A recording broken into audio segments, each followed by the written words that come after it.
पक्के करने की बात की थी, ठेकेदारी प्रथा खत्म करने की बात की थी। उन्होंने केवल चंद लोगों को खुश करने के लिए, घेरने के लिए बात कही। उसके बाद मैं खड़ा हुआ, तुरंत ही खड़ा हो गया, उसके बोलते तुरंत मैंने कहा कि आप पूरे सदन को और पूरे दिल्ली की जनता को गुमराह क्यों कर रहे हो?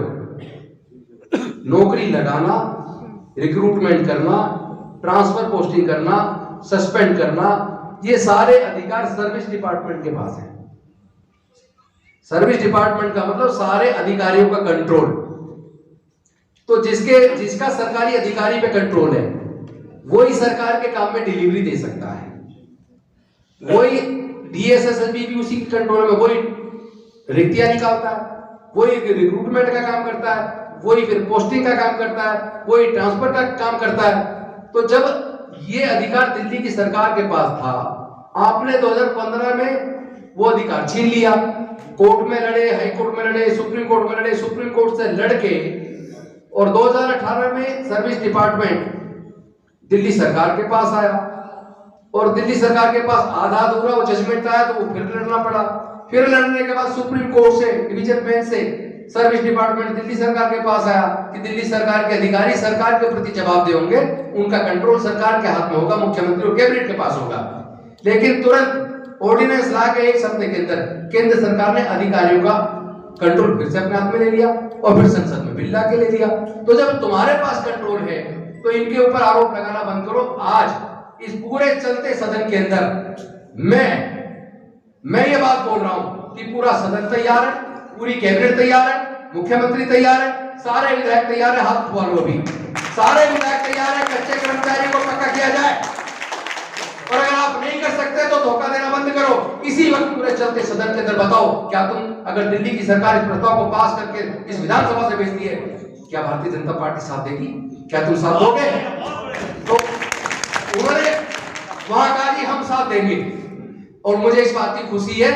मुझे फिर स्पीकर साहब ने कहा गौतम जी आप इस पे प्रस्ताव लेके आओ। मैंने कहा मैं प्रस्ताव रिटर्न के लिए अंदर लेके आ रहा हूं। मैंने रिटर्न के अंदर कल वो प्रस्ताव डाल दिया था, आज चर्चा होनी थी।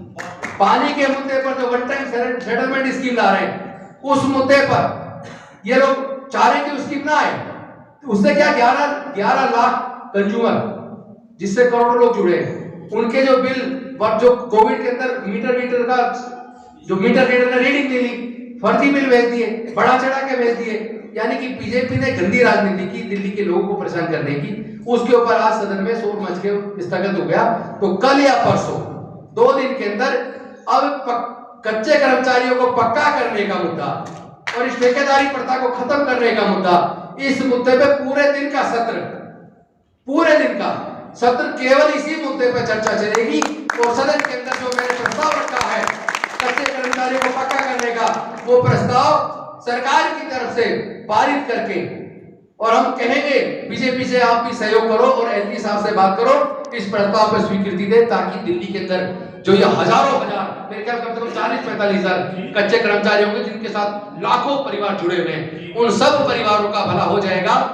ये मैं उम्मीद कर रहा हूं, क्योंकि जब सरकार खुद इसको पास कर रही है और विपक्ष भी कह रहा है कि हम इसमें साथ देंगे, तो फिर अड़चन कहां है? मियां बीबी राजी तो क्या करेगा काजी? जब दोनों तैयार हैं, विपक्ष भी तैयार है, सत्ता पक्ष भी तैयार है, तो फिर एलजी को आपत्ति क्या हो सकती है? और अगर एलजी आपत्ति करेंगे तो मैं दिल्ली की जनता से कहता हूं, तो उसके बाद फिर हम सड़कों पे हमारे साथ आना। मैं खुद उतरूंगा सड़क पर, कच्चे कर्मचारियों को पक्का करवाने की सुनाई में मैं खुद सड़क पर उतरूंगा, आप साथ आ जाना फिर। क्योंकि जब पूरी दिल्ली के जनता के चुने हुए प्रतिनिधि कह रहे हैं, सत्ता पक्ष भी कह रहा है और विपक्ष भी कह रहा है, दोनों पास करके भेज रहे हैं, उसके बाद क्या अड़चन है भाई? फिर क्यों दिल्ली की जनता से बदला ले रहे हो?